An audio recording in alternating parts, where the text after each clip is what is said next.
momento de combatir la infodemia médica. Yo por eso le agradezco, como todos los martes, ahora sí religiosamente, al doctor Héctor L. Frisby para que nos ayude a darle sentido a esta sección y a lo que está ocurriendo con la pandemia en México y en el mundo. Así que vénganse para acá con las preguntas y empecemos con esto. Doctor, muy buenas noches. ¿Cómo está? Muy bien, buenas noches. Un saludo a todos. Ya los veo aquí muy animados. Ya casi están de elecciones allá. Muy bien. Sí, ya estamos con la euforia de la elección, mi querido doctor Héctor L. Frisby. Pero a ver, dejemos eso a un lado. Aunque muchos lo quieren juntar y mezclar, no tiene nada que ver. Pero, mi querido doctor, hay una preocupación importante de las personas que tiene que ver con el regreso a clases, algo que ya habíamos abordado un poco en la transmisión pasada, pero yo particularmente lo centro en dos puntos. El primero, hay unos comentarios de algunos padres que decían que los requisitos que les pusieron en las escuelas era que sus hijos usaran el cubrebocas y la careta todas las horas que estuvieran dentro y que iban a estar en un espacio cerrado y están preocupadas porque dicen, bueno, va a estar con el cubrebocas, va a estar con la careta, va a estar en un lugar cerrado, no tiene buena ventilación, ni de broma lo voy a llevar a la escuela, o sea, ni de broma. Y hay quienes, aunque pese que esto es una situación que no es obligatoria y que va con el permiso de los padres, y si ellos están de acuerdo, hay escuelas públicas que prácticamente sí están obligando a los padres a que lleven a sus hijos a las escuelas. Entonces, en ese sentido, doctor, ¿cómo entender con la cómo calmar o cómo explicar o incluso cómo apoyar a los padres que tienen estas preocupaciones que tienen que ver con sus hijos que no están vacunados y que van a estar en las aulas a partir de este 7 de junio? Pues mira, como lo platicamos la vez pasada aquí hace 1 o 2 semanas, cuando me hicieron la pregunta original, yo creo que es una decisión anticipada y yo la verdad es que no le veo sentido. El ciclo escolar se está terminando. Yo, como diría Juan Gabriel, pero qué necesidad, ¿no? Yo creo que no hay ninguna necesidad. Yo no mandaría a mis hijos a la escuela, ¿no? Porque no. Los potenciales beneficios de mandarlos a la escuela son, pues, ¿cuáles? O sea, ¿qué van a aprender en 2, 3 semanas, 4 semanas? Y esto de que los niños van a ir con cubrebocas y careta, pues yo no le la verdad es que yo no le veo sentido. Es como autorizar que fueran a las oficinas de gobierno todos los empleados y se abrieran de manera normal, pero que llevaran cubreboca y careta, ¿no? No tiene ninguna necesidad. Ahora, yo entiendo que del otro lado, no sé de qué tamaño sea, tú me lo puedes decir esto más, Meme, de qué tamaño es la presión de la gente que no puede trabajar, que ha sacrificado su vida laboral por estar cuidando a sus hijos, que esa puede ser una realidad de un grupo de personas que necesitan trabajar, porque hay gente en México que necesita trabajar y no pueden vivir sin trabajar, ¿no? Hay un contexto real, y más allá de ese, más allá del contexto que nos ponía incluso Delfina Gómez, titular de la SEP, que hay padres que se han visto sobrepasados con tener a sus hijos en casa todo el tiempo, lo dijo prácticamente literal. Hay un tema también que tiene que ver con algunos padres que tuvieron que vender televisiones, radios y todo para poder comer. Entonces, estos padres cuyos hijos no tenían los elementos para estar en las escuelas en línea son quizás los que más vayan a mandar a sus hijos a las escuelas. Hay otros que incluso lo harían y lo hemos visto porque los niños se vuelvan a ver, ¿no? Como por calmarle las ansias a los niños que están como aislados y el impacto. E incluso hacia ese nivel iría mi siguiente pregunta, doctor. ¿Qué tan grande, creo que no lo hemos medido, qué tan grande ha sido el impacto de COVID en las emociones, en la salud mental de algunas personas que no pensaron en lo que iba a pasar y que definitivamente su vida les cambió, como a todos, incluso de estar encerrados todo el tiempo, convivir en familia todo el tiempo o de estar todos en un mismo espacio? ¿Qué tan grande y qué repercusiones o qué viene después, ahora que ya estamos en semáforos amarillos, entrando a semáforos verdes? ¿Qué viene después? ¿Qué hay de esta nueva normalidad? Más bien, que veo mucha gente que hoy ya sale como toro desbocado, como no si no hubieran mañana porque le dijeron semáforo verde. Entonces, ¿qué viene después de este encierro, tanto en salud mental como incluso en cambios de hábitos? Pues yo creo que muchos divorcios y cosas de este tipo. Fíjense que yo, yo acudí a 5 bodas en el 2019 y solamente unos siguen casados porque convivieron todo el 2020 y acabaron divorciados. Entonces, no es lo mismo querer que esté tu pareja ahí todo el tiempo en la casa que realmente esté, ¿no? Entonces, más bien eso es como un chip de negociación, pero sí se genera, la convivencia cotidiana genera tensiones, genera una prueba muy importante para la convivencia y para los niños, esto es muy importante, para los niños la estabilidad y la serenidad y la calma que puede haber dentro de las casas, pues es la que los adultos puedan producir, ¿no? Estamos hablando de niños menores de 10, 12 años, ¿no? Porque ya adolescentes, pues prácticamente hagas lo que hagas, van a estar en contra, ¿no? O van a estar insatisfechos la mayoría del tiempo. Porque así es, así debe ser, ¿no? Como cuando somos adolescentes, pues prácticamente estamos cuestionando todo. Pero sí hay cambios importantes y desafortunadamente la violencia intrafamiliar se incrementó de manera exponencial durante la pandemia, no solo en México, sino en el mundo.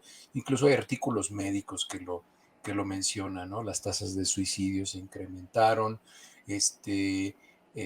muchos problemas se incrementaron por la convivencia dentro de las casas de manera muy importante. Doctor, en ese sentido, eh, quiero retomar la parte de la nueva normalidad, porque sí veo con cierta preocupación a algunas personas que dicen, bueno, ya los vacunaron, ya no pasa nada, ahora sí que regresen a su normalidad como si nunca nada hubiera pasado. Y hay una preocupación que también me sacan aquí en los comentarios. Dicen, bueno, el COVID todavía no se va y está retomado el tema del hongo negro, que ya se habla como en mucho más fuerza la llegada de esta, también hay algunos que ya le empiezan a llamar pandemia del hongo negro. ¿Qué hay No, en este sentido? no, eso no se preocupen por eso. El hongo negro, como le llaman, es una enfermedad por un hongo pulmonar, que es una enfermedad oportunista. Y las enfermedades oportunistas, ¿qué significa una enfermedad oportunista? Una enfermedad infecciosa oportunista es aquella que sucede en un paciente que tiene debilitado el sistema inmune.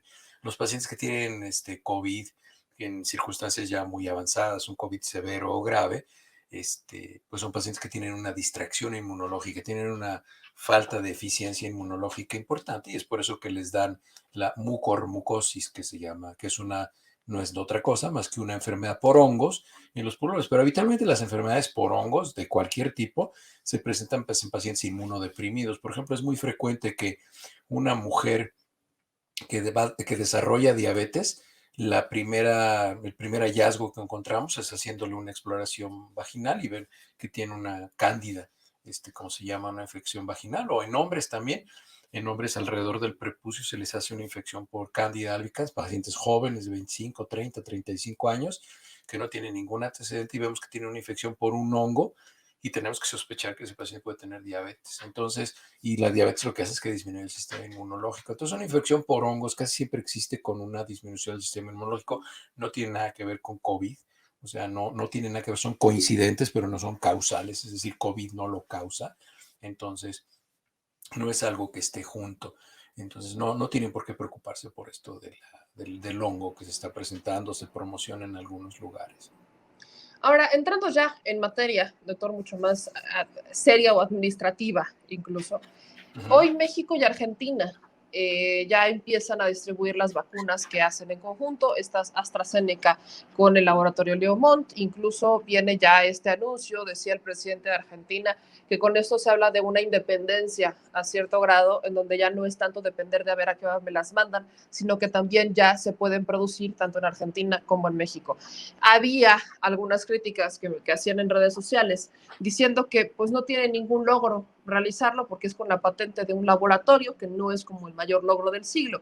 Pero, ¿qué realmente representa esto entre México y Argentina? El que ya se hagan estas vacunas en conjunto y que incluso hablen para entregarlas hacia otros estados, otros países latinoamericanos. Pues mira, es simplemente que México retome su vocación de productor de vacunas.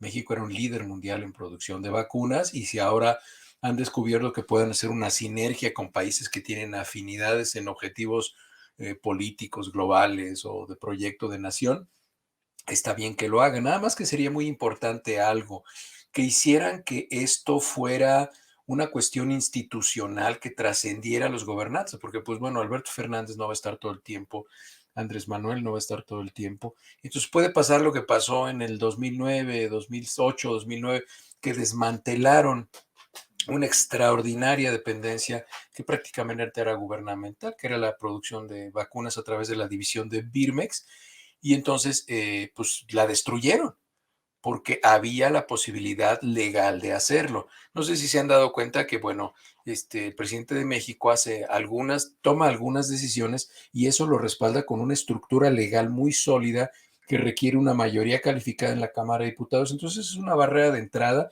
para que después de él llegue cualquier otra persona o en 15 o 20 años llegara una persona que dijera, ¿sabes qué?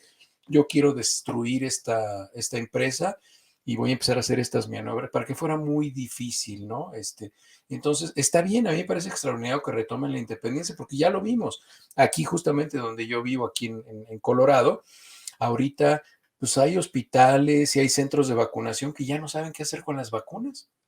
Aquí ya lo que hacen es que están preguntando que quién quiere poner vacunas porque les sobran 1,500 en este hospital, tienen 800 dosis que les sobran allá y no las pueden usar. Y ves que publican en las redes sociales o incluso anuncian en la radio y la televisión, quien no se haya vacunado y quiere la vacuna de Johnson y Johnson de una sola dosis, por favor que se presente en la estación de bomberos de la ciudad de tal, porque se abrieron 40 frascos y se van a desperdiciar 600 dosis de vacunas, ¿no? Entonces, eso ya está sucediendo aquí. Entonces, ya quisiéramos tener todas esas vacunas en México, ¿no? Pero aquí, bueno, pues el dispendio ya está empezando a ser parte de la campaña de vacunación. Eso qué bueno que lo menciona Thor, porque justo viene la pregunta, ¿qué pasó? ¿Por qué llegamos a ese punto? ¿La gente no se quiso vacunar o había más vacunas para la gente? ¿Qué es lo que pasó particularmente para que se llegara a ese punto en Estados Unidos? Que las campañas de infodemia fueron muy exitosas y las campañas de patrañas fueron muy exitosas. Ahorita andan con una de que se les pegan las cucharas en los brazos y no sé qué tanto. La verdad es que, híjole, este, el nivel de ignorancia y cretinismo voluntario es tan elevado que, bueno, en fin, yo lo considero un proceso de selección natural. La gente que sea torpe y lo crea, pues bueno, pues que no se vacune y ya. Incluso yo aquí formo parte de la campaña de vacunación y así se llama la fase ahorita de conferencias Zoom que estamos dando en diferentes comunidades del estado, así se llama. Una campaña para los que dudan, es decir, se dice hesitance campaign, para los pacientes que están dudando vacunarse, y tenemos todo un speech que no le podemos decir a la gente vaya y vacúnese, sino tenemos más bien que contestar todas las preguntas y todas las dudas. Y me preguntan todas esas patrañas que también preguntan en México, porque ha sido muy exitosa la campaña de las 6 personas, porque si ustedes investigan, son principalmente 6 personas en el mundo que se han dedicado a hacerle mala promoción a las vacunas y hay gente que les ha hecho caso, ¿no? Pero pues está bien, digo, pues si quieren hacerles caso, pues no. Lo que pasa es que hay muchos de estos que son antivacunas o dicen que la vacuna es mala y no sé qué, y ya están vacunados, ¿no? Entonces es muy fácil decir eso ya estando vacunado. Entonces, es muy importante, porque sí, mira, aquí se divide por poblaciones. Las personas de habla hispana, o lo que aquí le llaman los hispanos, las personas que hablamos español, más o menos se vacunan como el 65% de las personas. El resto no se quieren vacunar porque tienen todo ese tipo de preguntas. Por ejemplo, la población negra, lo que se conoce por algunas personas como afroamericanos, que hay muchos, yo tengo muchos pacientes que son negros y no les gusta que les digan afroamericanos porque si no, yo no soy africano, yo soy americano, ¿por qué me quieren diferenciar? O sea, ¿por qué no dicen que son blancoamericano? O sea, ¿por qué me tienen a mí que diferenciar como Claro. afroamericano? No, pues el blanco americano es el otro, yo soy americano, ¿no? Entonces esas denominaciones políticamente correctas no les gustan a ellos, pero en esa población la resistencia hacia las vacunas es altísima. En esa población únicamente se vacuna del 25 al 30% de la población. El resto no se quieren vacunar, no se quieren vacunar, pues porque han hecho caso a todas esas campañas y son poblaciones que como han sido socialmente muy agredidas, son muy desconfiadas de los gobiernos. Métanse a internet y busquen lo que fue el experimento de Tuskegee para que vean por qué la población de raza negra no confía en las autoridades de los Estados Unidos. El experimento de Tuskegee fue, fíjense nada más, se los platico muy rápido. El experimento de Tuskegee es que tomaron un grupo de personas de raza negra en los años 60, ya no me acuerdo cuándo fue este experimento, y los infectaron con sífilis, no de una manera placentera, los infectaron con sífilis y los dejaron para ver cómo evolucionaba. Ya sabían lo que les iba a pasar, pero no les pusieron la penicilina que la tenían accesible y compararon a ese grupo con un grupo de gente blanca y a estos sí les pusieron penicilina y vieron qué diferencias había entre unos y otros. Entonces, pues por ese tipo de experimentos es que hay poblaciones que son históricamente desconfiadas, ¿no? Que eso pasa mucho en México, por ejemplo, con las poblaciones de los pueblos originales, ¿no? Lo que le llaman los indígenas, que de indios no tiene nada, ¿no? No son de la India, pero son los pueblos originales. Todos ellos son muy desconfiados porque tradicionalmente los han transado, ¿no? Todos los que han llegado a gobernar les prometen y pues no les cumplen nada, ¿no? Y doctor, ahorita que me menciona el tema de los antivacunas, usted que está en una campaña de vacunación, ¿a qué le atribuye el que se haya generado tanta infodemia? ¿A intereses económicos, a intereses políticos, intereses sociales? ¿A qué es lo que está detrás de estas campañas antivacunas a la que la gente le ha creído? Porque ahorita me acaba de decir lo de que si se pegan una cuchara, bueno, me están preguntando que sí es cierto que después de la vacuna uno se vuelve magnético.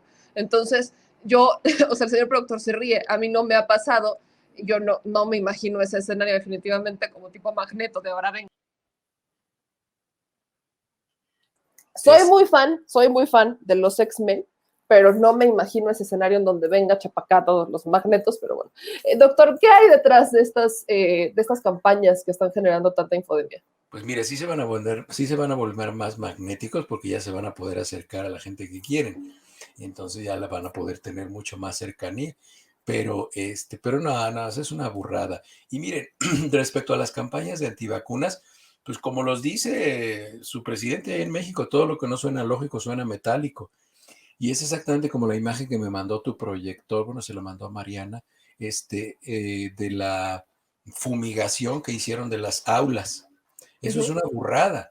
Y eso, ¿por qué lo están? O sea, no creo que sean tan ignorantes las autoridades del Instituto Politécnico Nacional, porque eso no está en los manuales de seguridad de tratamiento de las instalaciones de la Secretaría de Salud. ¿Eh? Esa no es una política de la Secretaría de Salud.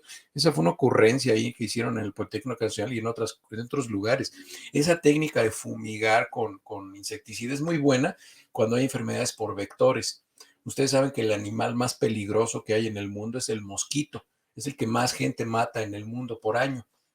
Entonces, estos tipos de fumigaciones son muy eficaces para las enfermedades que son transmitidas por mosquito, como es el dengue, la malaria, el Zika, todas estas enfermedades, el chikungunya, todas estas enfermedades, es muy eficiente la fumigación, pero no para el COVID.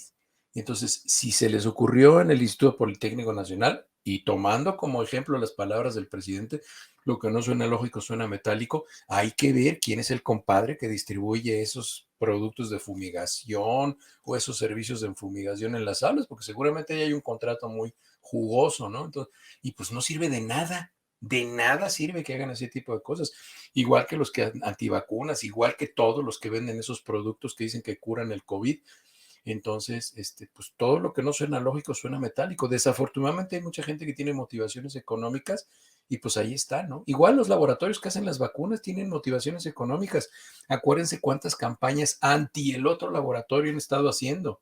Estuvieron la de los trombos, estuvieron la de ya no sé qué tantas cosas han inventado. ¿Ustedes creen que si lo de los trombos fuera cierto, no seguiríamos viendo casos de trombosis? ¿No seguiríamos escuchando personas con trombosis? Lo que pasa es que cuando un laboratorio empieza a ver que el laboratorio que compite empieza a ganar el mercado, pues les tienen que echar una mentira, como dicen los periodistas, tienen que aventar un borrego y en lo que lo aclaran, pues estos ya bajaron sus acciones y estos ya subieron. Entonces, todos son patadas abajo de la mesa y la mayoría de las veces es por dinero, ¿no? Ahora, ya entrados en materia de las preguntas, qué bueno que me retomó el tema del Instituto Politécnico Nacional, porque hay gente que nos preguntaba que si sirve lo de los tapetes sanitizantes, que si sirven las maquinitas donde pasas y te echan, no sé qué te echen, pero te echan Guácala, algo, que es o sea, yo cada que entro digo, o sea, sí me bañé, lo prometo, sí me guácala. bañé, pero entras y te pasan esa maquinita, o sea, ¿qué sirve para desinfectar y qué no sirve para desinfectar? Pues lo único que sirve es el sanitizador de manos, si es que te tocaste las superficies húmedas de la cara, y pues nada más. Y si no estás vacunado, pues utilizar cubrebocas, es lo único que sirve. Las caretas tienen una utilidad marginal, son son un complemento si quieren, pero eso pues si les van a estar tosiendo en la cara o algo, pero la verdad es que no tienen mayor utilidad las caretas.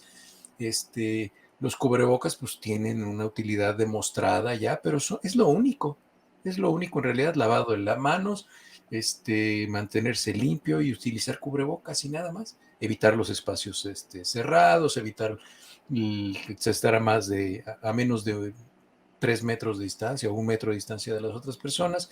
Eso ya está definido desde el principio, no ha cambiado, todo eso no ha cambiado. Las recomendaciones siguen siendo la misma y desde luego, pues la recomendación más importante es vacúnense, ¿no? En cuanto tengan acceso a una vacuna, vacúnense. ¿Qué vacuna? La que quieran. Ya vieron ahorita qué vacuna está tomando mucha relevancia en México y en el mundo ahorita. ¿Qué vacuna está creciendo ahorita? Si ustedes ven cómo van creciendo las vacunas, ¿qué vacunas están creciendo ahorita? Las de origen chino, las de Sinovac y la de CanSino son las que están creciendo mucho. Y ya le sacaron su noticia, así como la de los trombos de AstraZeneca, ya dijeron que la vacuna de CanSino y la de Sinovac no van a ser efectivas y van a necesitar un refuerzo en 6 meses. Entonces, pues tú póntela, pero en 6 meses ya vas a tener. Y lo peor de todo es que eso lo dicen hasta médicos. Pero Sí. acuérdense, el tener licencia de médico no significa que es una persona inteligente. No todas las quinceañeras son guapas y no todos los doctores son inteligentes. Entonces, abusados con eso. Los estigmas no son buenos. Sí, Hay de hecho, doctores, esa era una noticia, lo de Cancino, hay que como doctores que muy vencía en seis ignorantes. No, meses. es muy probable que la utilidad de las vacunas y su eficacia vaya a cambiar con el tiempo, pero es más probable que vaya a cambiar a favor que en contra. Fíjense, ¿se acuerdan que se estaban quejando mucho de que no había vacunas en México y de que tenía que ser a los 28 días, que ya habían pasado 40 y no ha llegado la vacuna y tal? Bueno, eso es un problema de distribución y pues de eso México no tiene ningún control. Sin embargo, fíjense, en el Reino Unido hicieron un experimento porque se dieron cuenta que las personas mayores de 65 años presentaban mucha fatiga y muchos efectos secundarios con la primera dosis, entonces trataron de espaciarles la segunda dosis y les espaciaron la segunda dosis hasta 120 días, es decir, hasta 4 meses. Les ponían la vacuna en enero y pasaba todo enero, febrero, marzo, y a finales de abril, principios de mayo, 4 meses después, les ponían la segunda dosis. Compararon la respuesta inmunológica de los pacientes a los cuales se las pusieron a los 28 días y a los que se los pusieron a los 120 días, ¿y qué creen?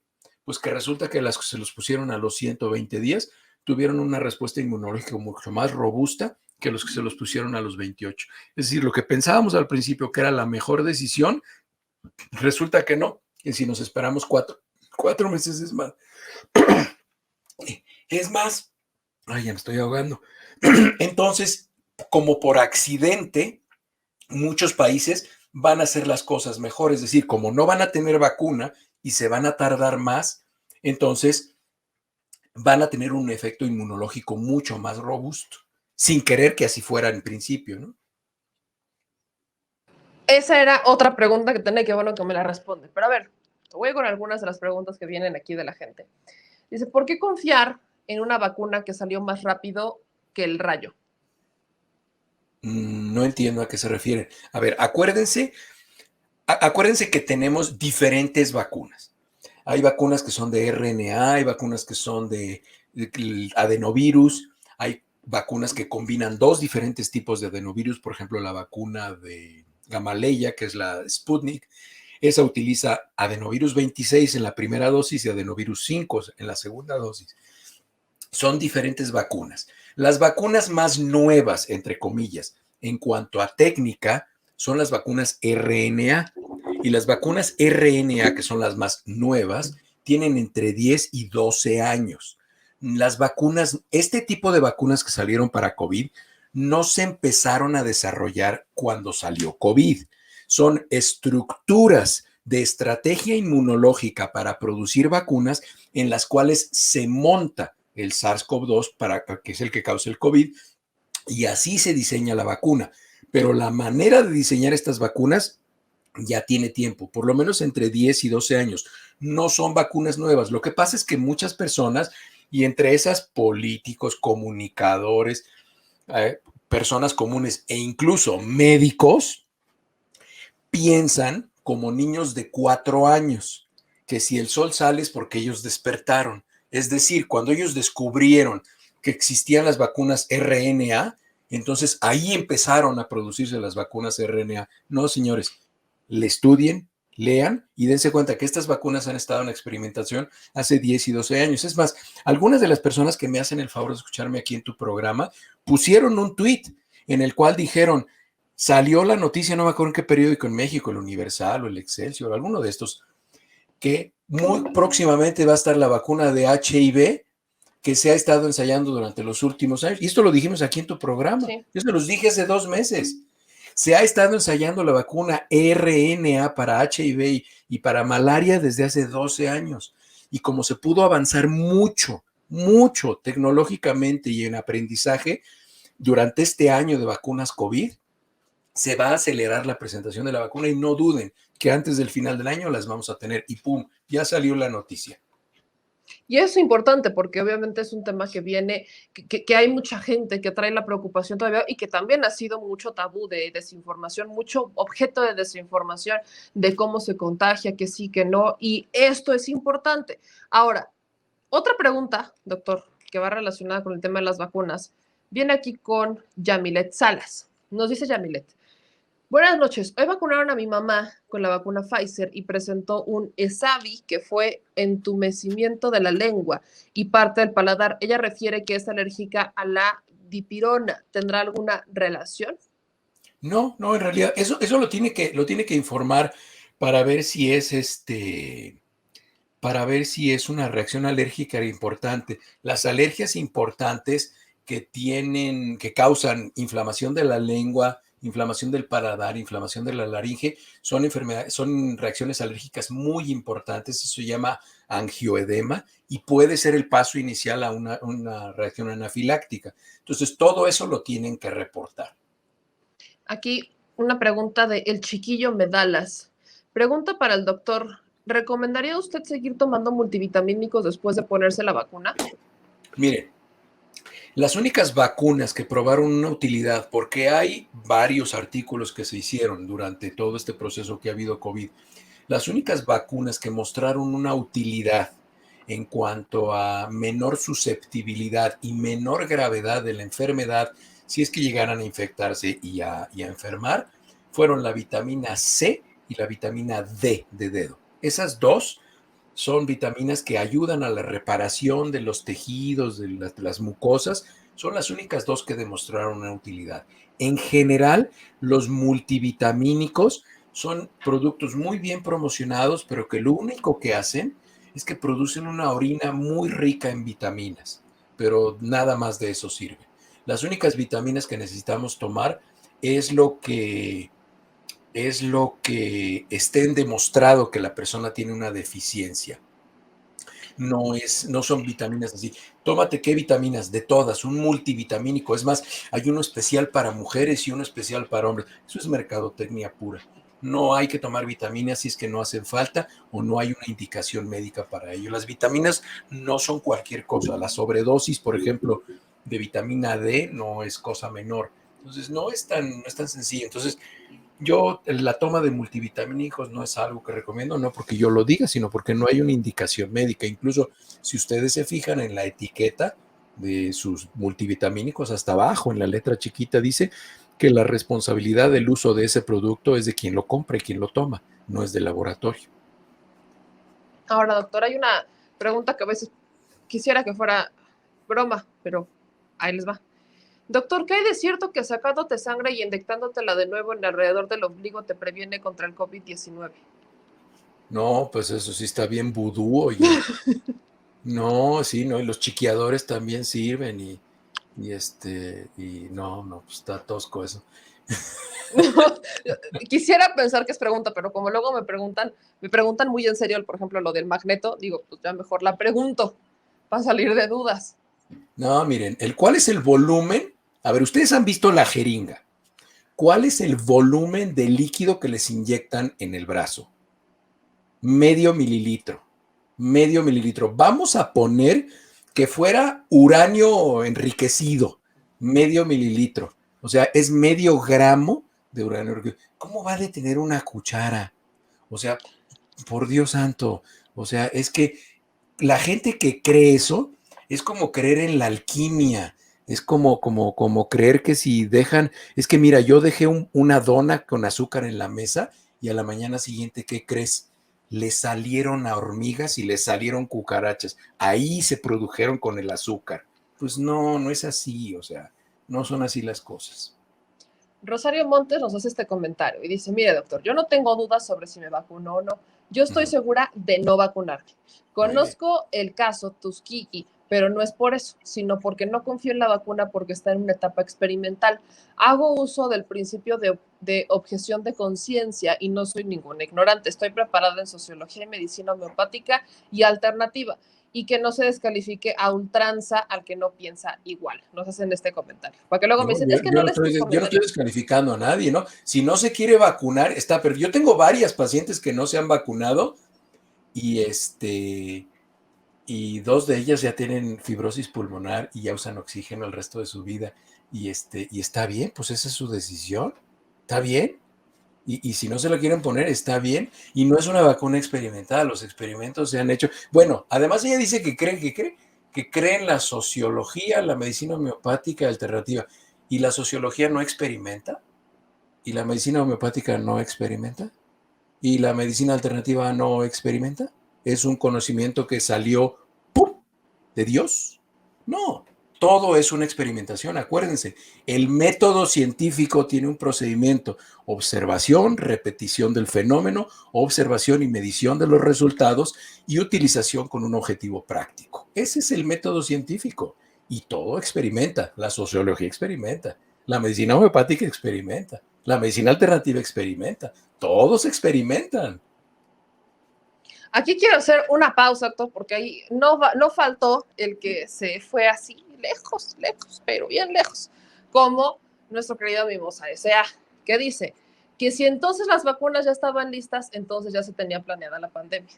¿Podríamos explicar el tema de las vacunas? O sea, la base, ahora sí que otra vez regresémonos a la base de la vacuna, por qué ya se tenía esa base de la vacuna y qué es lo nuevo, como para que la gente entienda y no se nos vaya allá con Magneto y los que se quieren sacar sangre. Mira, es muy importante esta pregunta de Mimosa S.A. Mira, no es que se tengan planeadas las pandemias, es que ya sabemos que las pandemias van a suceder, ya lo sabemos. Y lo que hace que las pandemias se muevan con una velocidad más acelerada últimamente es que recuerden que las pandemias las transportamos los seres humanos. Y ahora los seres humanos nos movemos más rápido. Las pandemias en el siglo XVI, XVII, XVIII, pues se movían muy despacito, porque los seres humanos se movían muy despacito. Entonces eran pandemias que duraban 4 o 5 años. Ahora las pandemias pueden pasar de un continente a otro en 8 o 10 horas, dependiendo de cuánto se tarde el avión en llegar. Entonces, las pandemias se van a seguir presentando. Y es más, déjenme decirles una cosa. Esta pandemia estuvo bien tranquilita, ¿eh? Fue una cosa suavecita. Imagínense, al final de la pandemia van a ver que este SARS-CoV-2, este COVID-19, va a tener una mortalidad de alrededor del 2.4-2%. Es decir, el 2%, 2.4% de las personas, 2% de las personas que se infectaban morían. Imagínense que la pandemia hubiera sido de MERS, que es un coronavirus que sucedió en el año 2006, y MERS significa síndrome de estrés respiratorio del Medio Oeste. Es decir, es algo que sucedió ahí por Arabia Saudita, Irán, Afganistán. La ventaja que tenía es que el intermediario para que la infección pasara del virus tenía que pasar a través de un mamífero inferior, que no es inferior porque sea inferior de tamaño, sino inferior evolutivamente. El intermediario del MERS era el camello o el dromedario, es decir, con una o dos jorobas, el camello o el dromedario. tenía que pasar por ahí para poder infectar a una persona y ya de ahí se contagiaba de una persona a otra. Ese tenía una mortalidad de hasta el 38%. Es decir, 1 de cada 3 que se infectaba se moría. Imagínense que eso hubiera pasado aquí en México, bueno, allá en México. ¿Cuántas personas infectadas hay ahorita por COVID? Conocidas y desconocidas, porque acuérdense que el 80% de los casos de COVID fueron asintomáticos. Entonces hubiera sido una matadera de gente impresionante. Ya sabemos que eso va a suceder. ¿Por qué? Porque los virus están mutando y están evolucionando y están tratando de sobrevivir y se meten a los seres humanos porque los seres humanos tienen un DNA muy bien preparado para producir mucho material genético de manera muy acelerada y entonces les gusta a los virus meterse ahí para reproducirse mucho más rápido. Entonces, pandemias va a haber muchísimas pandemias. Entonces, lo primero que hubo es que las pandemias suceden. Lo segundo que hubo fueron las vacunas. No es que se hagan las vacunas porque se planeó la pandemia, no, las pandemias van a suceder, van a suceder. Doctor, ya por último, esta es una pregunta que no le había hecho, pero yo he escuchado mucho sobre este producto que es el glutatión. Dicen que sí sirve para fortalecer el sistema inmunológico. No, pues no sirve para eso. Para así fortalecer. A ver, otra vez. Hay mucha gente que me dice que yo cómo fortalezco el sistema inmunológico. Coman sano, no tomen más de 1 onza de alcohol al día, no fumen, no, no estén obesos, tomen suficiente agua, duerman bien y nada más. Y con eso tienen un sistema inmunológico fuerte. Nada les hace un sistema inmunológico fuerte si no llevan un estilo de vida saludable. Si ustedes no llevan un estilo de vida saludable, es como la pancita no les baja la borrachera, nada más le da cuerpo al vómito. Entonces, no se engañen ustedes.